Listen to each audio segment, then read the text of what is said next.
ನಮಸ್ತೆ ವೀಕ್ಷಕರೇ. ಇವತ್ತು ನಾವು ಕರಾವಳಿಯಲ್ಲಿ ಮಳೆಗಾಲದಲ್ಲಿ ಮಾಡುವಂತಹ ಹುರುಳಿಕಾಳಿನ ಸಾರನ್ನು ಮಾಡ್ತಿದ್ದೇವೆ. ಈ ಮಳೆಗಾಲದಲ್ಲಿ ಈ ವೆಜಿಟೇಬಲ್ಸ್ ಎಲ್ಲ ಕಡಿಮೆ ಇರುವಾಗ ನಾವು ಹೆಚ್ಚಾಗಿ ಈ ಸಾರನ್ನು ಈ ಹುರುಳಿಯನ್ನು ಫ್ರೈ ಮಾಡಿ ಆಗಾಗಲೇ ಮಾಡುವಂತಹದ್ದು. ಇದನ್ನು ನೆನೆ ಹಾಕಲಿಕ್ಕಿಲ್ಲ. ಹಾಗಾದರೆ ಹೇಗೆ ಮಾಡುವುದು ಹಾಗೂ ಏನೆಲ್ಲ ಸಾಮಗ್ರಿಗಳು ಬೇಕು ಎಂದು ನೋಡೋಣ ಅಲ್ಲವೇ ವೀಕ್ಷಕರೇ? ಮಳೆಗಾಲದ ಸ್ಪೆಷಲ್ ಹುರುಳಿಕಾಳಿನ ಸಾರು. ಇದು ಸಿಂಪಲಾಗಿ 15 ನಿಮಿಷದೊಳಗೆ ಮಾಡ್ಬೋದು. ಬೇಕಾಗುವ ಸಾಮಗ್ರಿಗಳು: ಹುರುಳಿಕಾಳು ಒಂದು 5 ಚಮಚದಷ್ಟು, ಸಣ್ಣ ಟೀ ಸ್ಪೂನ್ಸ್ನಷ್ಟು.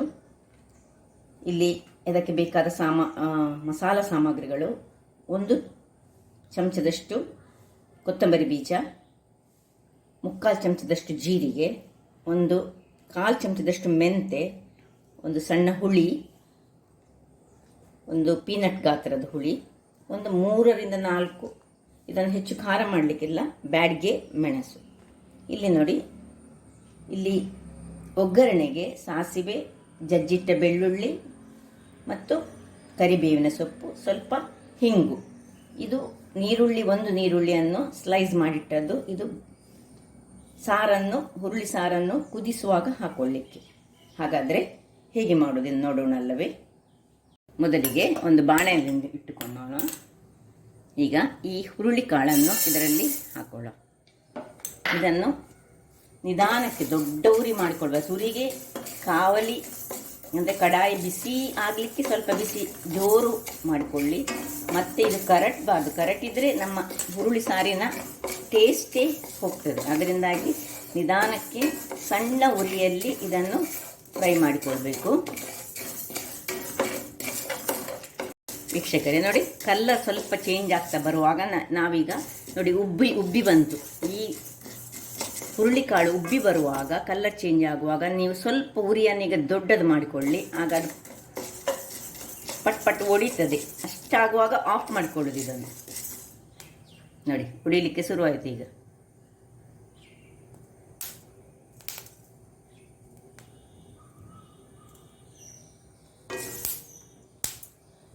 ಈಗ ಆಫ್ ಮಾಡಿಕೊಂಡು ಇದನ್ನು ನೋಡಿ, ಒಂದು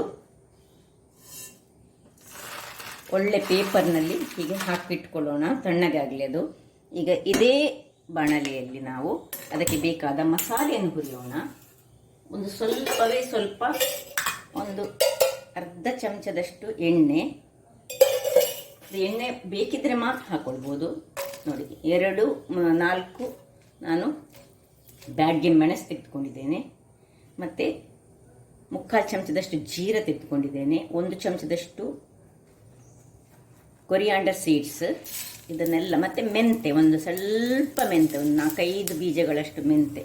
ಇದನ್ನು ಹಾಗೆ ಸಣ್ಣ ಉರಿಯಲ್ಲಿ ಉರಿ ದೊಡ್ಡದಿದ್ದರೂ ಕೂಡಲೇ ಉರಿ ಸಣ್ಣದು ಮಾಡಿ ಸಣ್ಣ ಉರಿಯಲ್ಲಿ ಹುರಿದುಕೊಳ್ಬೇಕು. ಮಸಾಲೆಯಲ್ಲಿ ಮೇನ್ ಇರುವುದೇ, ನಾನು ಯಾವಾಗಲೂ ಹೇಳ್ತೇನೆ, ಹುರಿಯುವುದು. ಕರೆಕ್ಟ್ ಇದ್ದರೆ ಆ ಒಂದು ಪದಾರ್ಥದ ಸೊಬಗೆ ಹೋಯಿತು, ಟೇಸ್ಟೇ ಹೋಯಿತು ಹೇಳ್ಬೋದು. ನೋಡಿ, ಸ್ವಲ್ಪ ಹುರಿದುಕೊಂಡ್ರೆ ಆಯಿತು ಎಣ್ಣೆಯಲ್ಲಿ. ಈಗ ಇದನ್ನು ಆಫ್ ಮಾಡಿಕೊಳ್ಳೋಣ.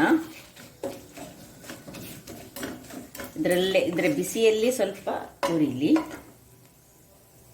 ಈಗ ಆಫ್ ಮಾಡಿಕೊಂಡೇವಲ್ಲ, ಕೂಡಲೇ ನಾವು ಒಂದು 100 ಗ್ರಾಮ್ಸ್ನಷ್ಟು ಫ್ರೆಶ್ ತೆಂಗಿನಕಾಯಿ ಇದನ್ನು ಹಾಕ್ಕೊಂಡು, ಇದು ಫ್ರೈ ಆಗಲಿಕ್ಕಿಲ್ಲ, ಜಸ್ಟ್ ಹಾಕಿ ನಾವು ಸ್ವಲ್ಪ ಹಳದಿಯನ್ನು ಹಾಕೋಣ. ಅದಕ್ಕೆ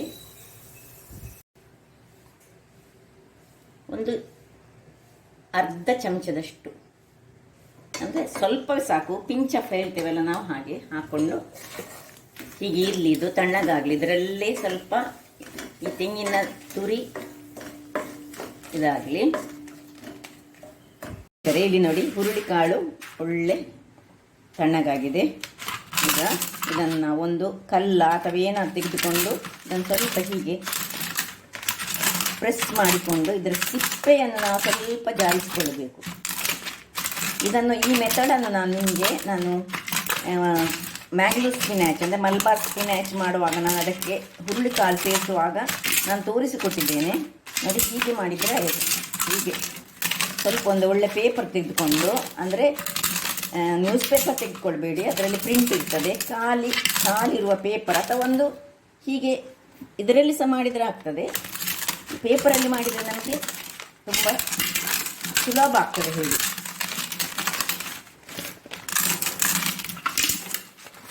ಸ್ವಲ್ಪ ಕ್ರಷ್ ಮಾಡೋದು ಇದನ್ನು ನೋಡಿ, ಇಷ್ಟು ಕ್ರಷ್ ಆದರೆ ಸಾಕು ವೀಕ್ಷಕರೇ. ಈಗ ಇದನ್ನು ಈ ಒಂದು ಇದಕ್ಕೆ ಹಾಕೊಳ್ಳೋಣ. ಮತ್ತು ಇದರ ಮೇಲಿರುವ ಸಿಪ್ಪೆಯನ್ನು ನೋಡಿ ಹೀಗೆ ಮಾಡಿ, ನಾನು ನಿಮಗೆ ತೋರಿಸ್ತೇನೆ ಹೇಗೆ ನೋಡಿ. ಸಿಪ್ಪೆ ಸಪರೇಟಾಗಿ ಹೀಗೆ ಬರ್ತದೆ, ಇದನ್ನು ಹೀಗೆ ಡಿಸ್ಕಾರ್ಡ್ ಮಾಡಲಿಕ್ಕೆ ಇದು ಹೀಗೆ ಮಾಡಿದರೆ ಆಯಿತು. ಒಂದು ಪ್ಲೇಟ್ನಲ್ಲಿ ಹಾಕ್ಕೊಂಡು ನೋಡಿ, ಎಲ್ಲ ಸಿಪ್ಪೆಗಳು ನೋಡಿ ಹೀಗೆ ಬರ್ತದೆ. ಇದೊಂದು ನಾವು ತುಳುನಾಡು ಸ್ಟೈಲಿನ ಒಂದು ಹುರುಳಿ ಕಾಳಿನ ಸಾರು. ನಾವು ಈ ಮಳೆಗಾಲದಲ್ಲಿ ಹೆಚ್ಚಾಗಿ ಇದನ್ನು ಮಾಡ್ತೇವೆ. ಮಳೆಗಾಲದಲ್ಲಿ ವೆಜಿಟೇಬಲ್ಸ್ ಎಲ್ಲ ತುಂಬ ಕಡಿಮೆ ಇರ್ತದೆ, ಆ ಟೈಮ್ನಲ್ಲಿ ಇಂತಹ ಸಾರುಗಳನ್ನು ನಾವು ಮಾಡ್ತೇವೆ. ಬಹಳ ರುಚಿಕರವಾಗಿರ್ತದೆ. ಇದಕ್ಕೊಂದು ಒಗ್ಗರಣೆ ಬಿದ್ದರೆ ಸಾಕು. ಈಗ ಇದನ್ನು ನಾವೇನು ಮಾಡಬೇಕು ಹೇಳಿದರೆ, ಒಂದು ಪಾತ್ರೆಗೆ ಹಾಕಿ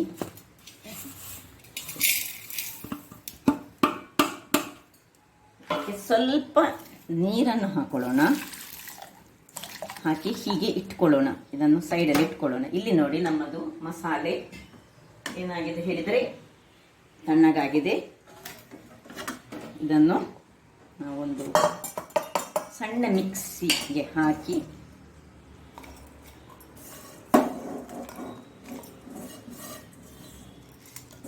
ಇದಕ್ಕೆ ಸ್ವಲ್ಪ ಹುಳಿ ಹಾಕಲಿಕ್ಕೆ ಉಂಟು.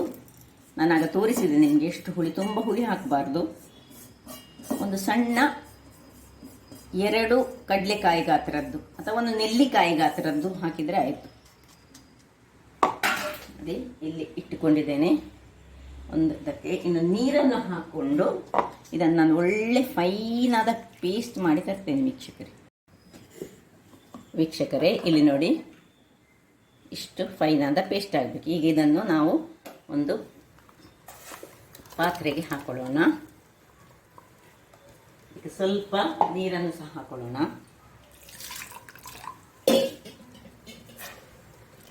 ಈ ಗ್ಯಾಸನ್ನು ನಾನು ಆನ್ ಮಾಡಿಕೊಂಡಿದ್ದೇನೆ.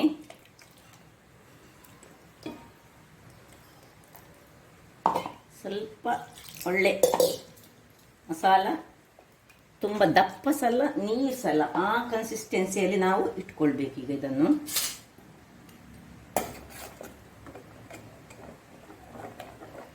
ಇದು ಸ್ವಲ್ಪ ದಪ್ಪ ಆಯಿತು. ಇದಕ್ಕೆ ಇನ್ನೂ ಸ್ವಲ್ಪ ನೀರನ್ನು ಹಾಕೊಳ್ಳೋಣ.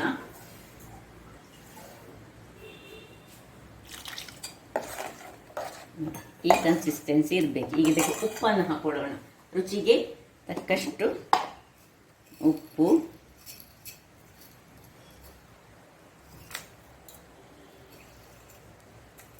ಇನ್ನು ನೀರುಳ್ಳಿ, ಸ್ಲೈಸ್ ಮಾಡಿದಂತಹ ನೀರುಳ್ಳಿ. ಇದು ನಿಮ್ಮ ಹತ್ರ ಹುರುಳಿಕಾಳು ಇಲ್ಲದಿದ್ದರೆ ಖಾಲಿ ಇದನ್ನು ನೀರುಳ್ಳಿಯಲ್ಲಿ ಸಹ ಮಾಡ್ಬೋದು ವೀಕ್ಷಕರು. ಹೀಗೆ ನೀರುಳ್ಳಿಯನ್ನು ತುಂಬ ಹಾಕ್ಕೊಂಡು ನಾವು ನೋಡಿ ಹೀಗೆ ತುಂಬ ನೀರುಳ್ಳಿ ಹಾಕಿ ಮಾಡಿದರೆ ಇದು ನೀರುಳ್ಳಿಯ ಸಾರಾಗ್ತದೆ. ಅದರಿಂದಾಗಿ ಇದನ್ನು ಹುರುಳಿ ಹಾಕಿಯೂ ಮಾಡ್ಬೋದು. ಇದೇ ಮಸಾಲೆಯಲ್ಲಿ ನಾವು ನೀರುಳ್ಳಿ ಹಾಕಿ ಸಹ ಒಂದು 2 ಗೆಡ್ಡೆ ನೀರುಳ್ಳಿಯನ್ನು ನಾವು ಹಾಕಿದರೆ ಇದು ನೀರುಳ್ಳಿಯ ಸಾರಾಗ್ತದೆ. ಸೊ ನೋಡಿ ತಿರುಗಿಸ್ಕೊಳ್ಳೋಣ. ಈಗ ಇದಕ್ಕೊಂದು ಕುದಿ ಬರಬೇಕು. ಇದು ಸ್ವಲ್ಪ ಇನ್ನೂ ಸ್ವಲ್ಪ ದಪ್ಪ ಆಯಿತು ವೀಕ್ಷಕರೇ. ಇನ್ನೂ ಸ್ವಲ್ಪ ನೀರು ಮಾಡಿಕೊಡ್ತೇನೆ ಸಾಕು. ಇದನ್ನು ಈಗ ಮುಚ್ಚಿಕೊಂಡು ನಾವು ಕುದಿಯಲು ಬಿಡೋಣ. ನೋಡಿ ವೀಕ್ಷಕರೇ, ಒಂದು ಸಣ್ಣ ಕುದಿ ಬರುವಾಗ ನೋಡಿ, ಇಲ್ಲಿ ನಾವೀಗ ಏನು ಮಾಡಿ ಇಟ್ಕೊಂಡಿದ್ದೇವೆ, ನೀರಿನಲ್ಲಿ ಹಾಕ್ಕೊಂಡಿಟ್ಟಿದ್ದೇವೆ ಯಾವುದನ್ನು ಕ್ರಷ್ ಮಾಡಿದಂತಹ ಈ ಹುರುಳಿಕಾಳನ್ನು. ಇದನ್ನು ಹೀಗೆ ಒಳ್ಳೆ ಹಿಂಡಿ ಇದರೊಳಗೆ ಹಾಕೊಳ್ಳೋಣ.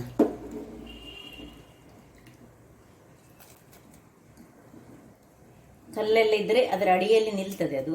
ಅದರಿಂದಾಗಿ ಮೇಲಿಂದಲೇ ಇದನ್ನು ಹಿಂಡಿ ಹಾಕ್ಕೊಳ್ಬೇಕು.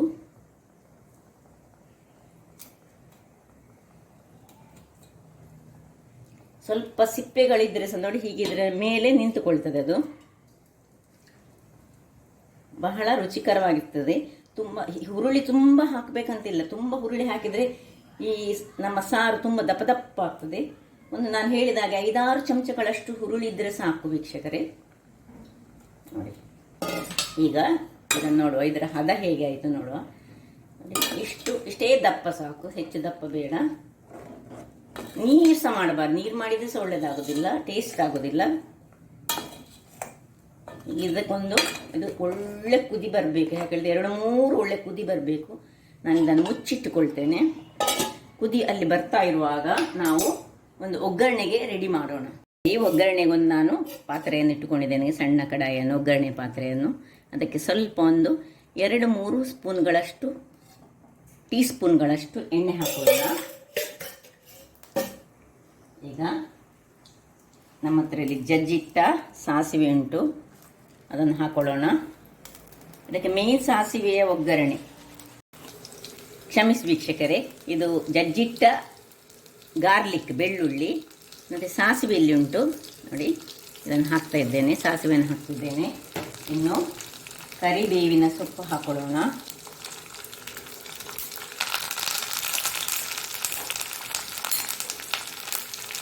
ಹಾಗೂ ಒಂದು ಅರ್ಧ ಮೆಣಸು ಸಾಕು, ಬ್ಯಾಡಗಿ ಮೆಣಸು ಅರ್ಧ.